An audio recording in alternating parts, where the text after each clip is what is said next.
जय जोहार, मोर संगवारी तुहर द्वार। और आप देख रहे हैं मोर संगवारी रवि सर की रिपोर्ट। जी हाँ, आपने विगत दिनों एक पेपर में एक न्यूज़ देखी होंगे। न्यूज़ था कि सुरक्षा गार्ड का बेटा बना एसआई। जी हाँ, आपने देखा है। और आज मैं आपसे उनसे रूबरू करा रहा हूं, क्योंकि आपको पता होगा कि छत्तीसगढ़ में विगत लंबे समय के बाद एक ऐसी ऐतिहासिक रिजल्ट जो है अभी हाल ही में आया है। उसमें जो है हमारे दुर्ग जिला के जिला मुख्यालय से महज 6 किलोमीटर की दूरी पर एक ग्राम है जिनका नाम है चंदखुरी। जी हाँ, मैं बात कर रहा हूँ चंदखुरी की एक ऐसा होनहार जिसका नाम है अमित साहू, जिन्होंने एसआई की ऐतिहासिक परीक्षा में को गोल करके क्रैक करके जो है इस मुकाम को एक नया मतलब आयाम दिया है। और आज हम जो है यहाँ पहुंचे हुए हैं। आपको पता भी होगा कि इनके पिताजी जो हैं काफी लंबे समय से एक मतलब किसान परिवार का बेटा भी रहा है और साथ ही साथ जो है सुरक्षा गार्ड का काम करते थे। उन्होंने अपनी कड़ी मेहनत, सही दिशा और धैर्य के साथ जो है अपने बेटों को शिक्षित कर जो है एसआई के लिए जो है तैयार करके जो है उनको जो है एक गांव के लिए, एक साहू समाज के लिए एक अलग प्रकार की उपलब्धियां जो है उन्होंने दी है। तो आज हम उनके निवास पे हैं और जैसे कि आप लोग को पता होगा कि हमारे चैनल के माध्यम से हम स्कूली बच्चों को, युवा साथियों को मोटिवेट करने के लिए हर एक ऐसे शख्स की एक संघर्ष भरी कहानी को हम आप तक लेकर आते हैं, ताकि हमारे युवा साथी जो है, हमारी यूथ जो है वो मोटिवेट हो सके। तो आज हमारे बीच जो है इस चैनल के माध्यम से आप देख रहे होंगे हमारे बीच अमित कुमार जी हैं, जो कि उनका चयन जो है सब इंस्पेक्टर में हुआ है। आज उनकी जर्नी कैसी थी, इस मुकाम तक कैसे पहुंचे। बताया जाता है कि अमित कुमार जो है पढ़ाई में शुरू से काफी होनहार थे, साथ ही साथ किसान परिवार का बेटा होने के नाते वो है ना घर की हर काम में पूर्ण दक्ष रखते हैं। तो हम आज ये बताना चाहेंगे कि एक छोटे किसान परिवार का बेटा जो है, एक गांव के जो युवा जो हैं, वो कड़ी मेहनत से आज कहां तक जो है जा सकते हैं और युवाओं को अपने सीख से क्या प्रेरणा दे सकते हैं, वो तमाम बातें जो है इस इंटरव्यू के माध्यम से आज हम करने जा रहे हैं। तो हमारे बीच अमित कुमार जी हैं। मोर संगवारी चैनल की ओर से अमित कुमार जी, हम आपका हार्दिक स्वागत करते हैं, अभिनंदन करते हैं, साथ ही साथ आपके इस ऐतिहासिक रिजल्ट के लिए शुभकामनाएं देते हैं। और चूंकि आपका जो पद है, जो चयन है, वो देश सेवा के लिए है। और क्योंकि कहीं ना कहीं आज अगर हम अच्छे नींद और चैन के साथ अगर सो पाते हैं, रह पाते हैं, तो आप जैसे युवा वीर सैनिकों की वजह से है। क्योंकि भारत की जो आत्मा है, आप जानते होंगे, हमारे वीर सैनिकों को समर्पित है, वो उनकी रक्षा में लगातार लगे हुए हैं। तो इसके लिए मैं बधाई दूंगा अमित कुमार जी। और आपसे मैं गुजारिश करूंगा कि आप अपने जो जर्नी थी वो कैसा था उसके बारे में डिटेल में बताएंगे। अमित जी, मोर संगवारी की टीम जो है आपके इस विशेष उपलब्धियों के लिए शुभकामनाएं प्रेषित करता है। आप अपनी जर्नी कैसी थी उसके बारे में डिटेल में बताएंगे सर। आपको और आपके सभी टीम को, मोर संगवारी यूट्यूब चैनल को बहुत बहुत धन्यवाद कि आज मेरे इस चैनल पे आप आके मुझे मेरे संघर्ष की कहानी सुनने के लिए या जन जन तक पहुंचाने के लिए, इस प्रेरणा बनाने के लिए मुझे इसके लायक समझा, उसके लिए बहुत बहुत धन्यवाद। सर, मेरा ये सफ़र बहुत बचपना तो बहुत उतना मेरा अच्छा नहीं गया था। ऐसा था कि मैं बचपन में जब हमारे पिताजी लोग हिस्सा बांटा अलग हुए, तो हमारा परिवार बहुत ऐसे हालात में मतलब गुजारिश कर रहे थे कि दिक्कत हो रहा था पर सबको जीवन वहन करने के लिए। तो मेरे पिताजी उस टाइम सेक्टर 9 में सिक्योरिटी गार्ड का काम करते थे और उनकी सैलरी महज 1200, फिर बढ़ते बढ़ते 1500, 1800 रुपये ऐसा हुआ करता था। और उस बीच में अपने यहाँ खेती की जो ज़मीन थी वो लगभग 3 एकड़ के ही आसपास थी। तो अपने पास घर चलाने के लिए उतना सक्षम पैसा नहीं होता था।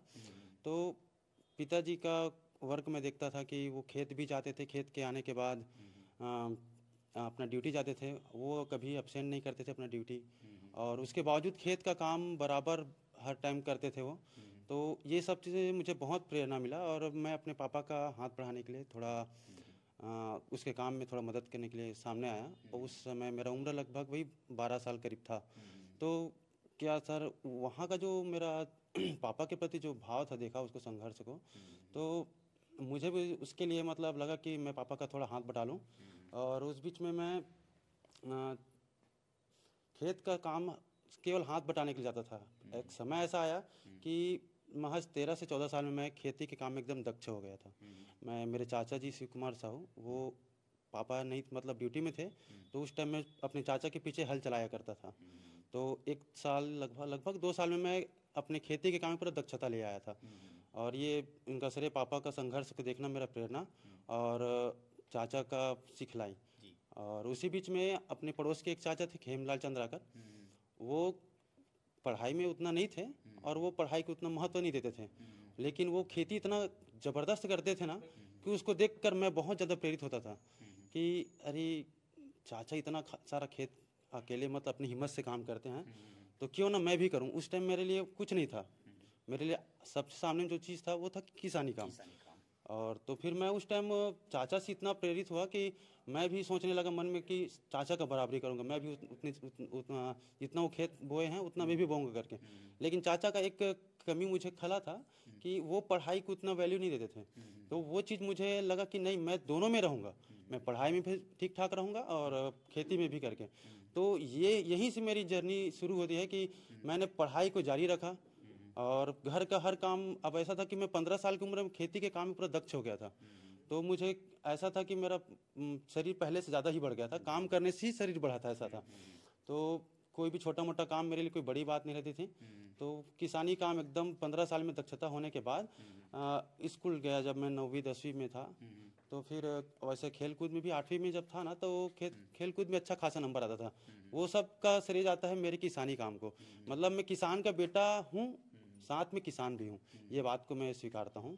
और मैं ये बात जन जन को पहचाना चाहता हूँ कि मैं किसानी के बलबूते यहाँ तक पहुँचा हूँ। तो ये मेरी सबसे बड़ी ये रहा कि मैं कभी भी मेरे सामने चुनौती आई उसको मैंने ठुकराया नहीं, हमेशा उसको स्वीकारा और उसको आगे बढ़ना अपना वो बनाया।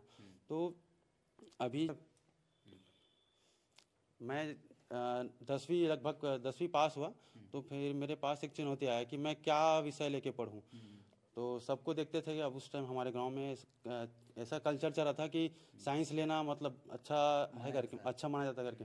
तो मैं वही चुनौती था जो अपने चाचा को बताया था ना कि वो किसानी में थे, मैं किसानी और पढ़ाई में दोनों में रहूंगा, ये सोचकर मैं मैथ्स सब्जेक्ट लेकर पढ़ना प्रीफर किया। तो 11वीं में मैं मैथ्स लेके पढ़ा और 12वीं में, जब मैं 12वीं में था तो मैं, हमारा घर, ये कच्ची घर था पहले, तो कच्ची घर से एक बगल में हम लोग पक्की घर बनाए। तो पक्की घर में वायरिंग करने के लिए मेरे कोई भैया लोग आए, रिश्तेदार हैं वो, तो मैं उससे वायरिंग किया, तो मैं वायरिंग काम सीख लिया था, मतलब देख के सीख गया था। तो ये चीज़ मैं अपने माइंड में ये ला लिया था कि मुझे कोई ना कोई स्किल रखना चाहिए। मतलब मैं उस टाइम ये नहीं सोचा था कि मुझे जॉब करना है, ये कभी दिमाग में नहीं था। मैं यही सोचा था कि मुझे कुछ ना कुछ स्किल आना चाहिए कि अपना मैं जीविका चला सकूं। तो उसके लिए मैंने बहुत ये चीज़ को फोकस किया, इंटरेस्ट बढ़ता रहा मेरा उसमें।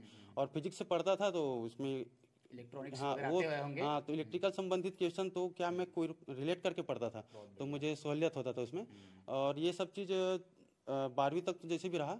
और उसी बीच में मेरे पिताजी उस टाइम सिक्योरिटी गार्ड के काम में रसमड़ा में जाते थे। तो वहाँ जाते जाते बरसात का समय था, तो पापा एक्सीडेंट हो गया, तो उसका पैर फ्रैक्चर हो गया। तो उसमें वो प्लास्टर चढ़ गया।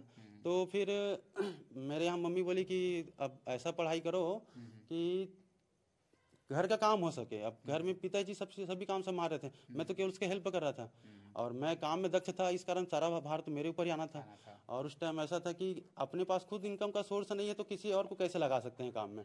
तो अब मेरा वो कंडीशन ऐसा था कि मैं वहाँ फैसला लिया कि नहीं, मैं अपना पढ़ाई तो साइंस लेके ही करूँगा। बीएससी भूगर्भ विज्ञान में मैं अपना ग्रेजुएशन करा था। तो मेरा काम भी हो गया घर का। मैं एक्चुअल में कॉलेज बहुत कम गया हूँ। तो जैसे अपना काम था कि दोपहर 2 बजे से वहाँ क्लास लगता था, 12 बजे 2 बजे ऐसा।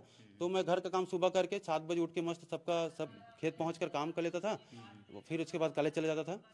तो ये सब चीज़ मैं करता रहा और नॉर्मल पास हुआ। और ये सब चुनौतियाँ रहा। और उसी बीच में मैं आर्मी का, गांव के लोग सब तैयारी करते हैं, तो मेरे गांव के दोस्तों लोग को देख के मुझे मोटिवेशन मिला कि मैं भी आर्मी में जाऊं करके। तो एक दो आर्मी भर्ती दिलाया, मैं उसमें फेल रहा। लेकिन एक बार 2013 में 16 दिसंबर 2013 की आर्मी भर्ती में दिलाया था। तो वहाँ में फिजिकल पास हुआ था। तो फिजिकल पास हुआ, 17 दिसंबर को मेरा था मेडिकल होना था। और उसी दिन यहाँ मेरी दादी, जो सगी दादी है, वो एक्सपायर हो गया। तो मैं उस चीज़ से सुना तो फिर मैं अपना मेडिकल छोड़ के वहाँ से आ गया। मन एकदम आहत हो गया। हाँ, बहुत आहत। और सर मैं जब वापस यहाँ आया तो सर रायगढ़ से गाड़ी, एक दो ही गाड़ी चलती है। तो मेरे के साउथ बिहार एक ट्रेन था, वहाँ उसमें बैठ के आया मैं। तो आने तक मुझे रात को 11 बज गए थे। तो ये चीज़ ना सर, मैं जब आया देखा तो मेरी दादी का अंतिम संस्कार हो चुका था। तो ये चीज़ बहुत खला कि ना मैं उधर का हो सका, नहीं इधर का हो सका। मेरा थोड़ा सा मोरल डाउन हो गया था। तो मेरी दीदी, मेरी मम्मी मतलब मुझे बहुत सपोर्ट किए। और उसी बीच में जेल प्रहरी का वैकेंसी आया था 2013 में ही। तो मेरा इतना मोरल डाउन था कि मैं जिस दिन मेरा फिजिकल था उस दिन में मैं जा नहीं रहा था कि अब नहीं होगा करके। पर बहुत मोटिवेट किए घर के लोग, और मैं थोड़ा लेट में भी गया। और सर मैं वहाँ जाके फिजिकल में बहुत अच्छा नंबर स्कोर किया। और सर उसके बाद मेरा मोरल आया, अच्छा ऊंचा हुआ कि जितना भी था वाकई मेरा किसानी के बलबूते आया था उस टाइम तक। मतलब उस टाइम तक मेरा हार्ड वर्क ही मेरा सबसे बड़ा साथी रहा था। तो जेल प्रहरी में चयनित हुआ। और सर उस बीच में जब जेल प्रहरी में चयनित हुआ तो मेरे दोस्त लोग मुझे बोलते कि नहीं यार, तू इस पोस्ट के लिए डिजर्व नहीं करता है, तुम्हें कुछ अधिकारी पोस्ट चाहिए। तो उस टाइम सर मेरा ग्रेजुएशन कंप्लीट नहीं हुआ था। तो मेरा दोस्त है भारत भूषण, चंद्रकांत, उमेश, पंकज, ये सब मुझे बहुत मोटिवेट किए कि अरे यार ग्रेजुएशन कंप्लीट कर यार अमित, तू अच्छे से निकालेगा तो फिजिकल अच्छा, बहुत अच्छा खासा है। तो फिर मैं फिर गया, वहीं ट्रेनिंग में थे। तो अपन फॉर्म सबमिट किए। तो मुझे लगा कि बीएससी थोड़ा टफ हो जाएगा निकालने के लिए ड्यूटी करते करते। तो मैं प्राइवेट में अपना बीए कंप्लीट किया। जब बीए कंप्लीट किया तो फिर 2018 तक हो गया। और उसी बीच में वैकेंसी भी आ गया एसआई का 2018 सितंबर में वैकेंसी आया था। तो फिर उस टाइम तो उतना हम लोग मोटिवेट नहीं हुए थे, मतलब पढ़ने के लिए उतना नहीं थे। मतलब बुक जरूर पढ़ते थे लेकिन पढ़ने का मतलब कोई दिशा नहीं था, कहीं क्या पढ़ रहे हैं ऐसा कुछ नहीं था। तो फिर कोई बोले कि कोचिंग ज्वाइन कर लो करके। तो कोचिंग भी गए ना। तो कोचिंग में सर की एक बार सर एक मोटिवेट किए मुझे, वही चौधरी सर थे, कौटिल्य एकेडमी करके हैं रायगढ़ में। तो वो बोले, हाँ सर, वो तो फिर मुझे बोले, एक शब्द बोले कि अरे यार तुम लोग को मतलब जेल प्रहरियों को पैसा देख के सजा कटवा रहे हैं, ऐसा करके बोले सर। तो वो शब्द चुभा मुझे। उनका थॉट ऐसा नहीं था, शायद मुझे जलाने के लिए बोले होंगे, क्या पता नहीं। तो वो शब्द मुझे बहुत चुभ गया सर। तो फिर मैं पढ़ने के लिए बहुत ज़्यादा आतुर हो गया कि अब पढ़ना है, करके दिखाना है, ऐसा करके। तो फिर मैं उसी बीच में फिर ऑनलाइन क्लास लेके पढ़ा। वहाँ क्लास बंद कर दिए, वहाँ ज़्यादा स्टूडेंट नहीं आए। तो फिर सर मैं ऑनलाइन क्लास में अंकित अवस्थी सर का देख रहा था, करेंट अफेयर देख रहा था। तो फिर करेंट अफेयर को मैं हमेशा अपडेट रखा था। जब से मैं तैयारी कर रहा था करेंट अफेयर को कभी स्किप नहीं किया। डेली मतलब करेंट अफेयर देखना था, ऐसा घंटे का हो, 1 घंटे का, आधा घंटे, जैसा भी था उसको मैं पढ़ता था, नोट डाउन करता था। उसके बाद सर मुझे 1 साल पूरा कोर्स कंप्लीट करने के बाद भी मुझे मतलब नहीं लगा कि मैं अच्छा खासा मजबूती के साथ पकड़ है मेरा जीएसजीके में।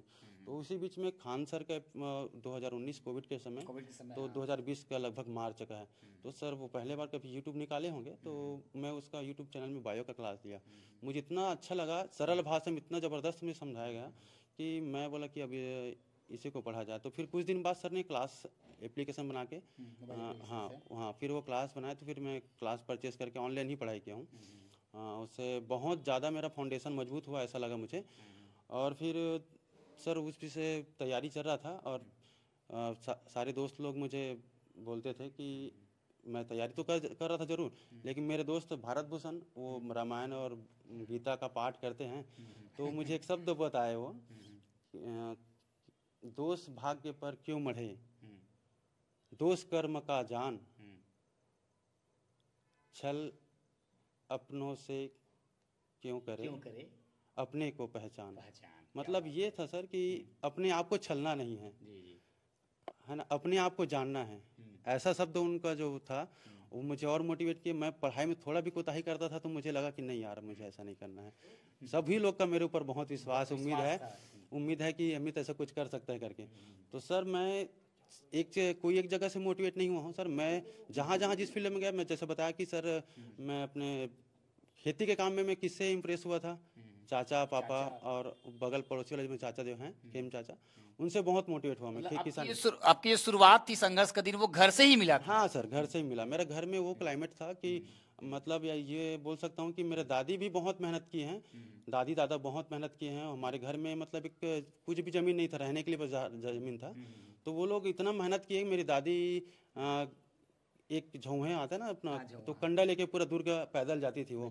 हाँ, उस पैसे से घर में इकट्ठा अपना राशन चलाती थी। वो सब मोटिवेशन था मुझे। तो उन लोग का मेहनत मुझे बहुत याद रहा। ये सब चीज़ बहुत काम आया मुझे। और साथ में घर में मेरा वही क्लाइमेट चलता रहा, तो मुझे बहुत मोटिवेट मिली और जीवन में कुछ करने की एक अंदर से जुनून पैदा हुआ होगा। जी। और इसमें और सबसे ज़्यादा योगदान सर मेरे, जैसे कि ये हार्ड वर्क हो गया, अब आया सॉफ्ट वर्क।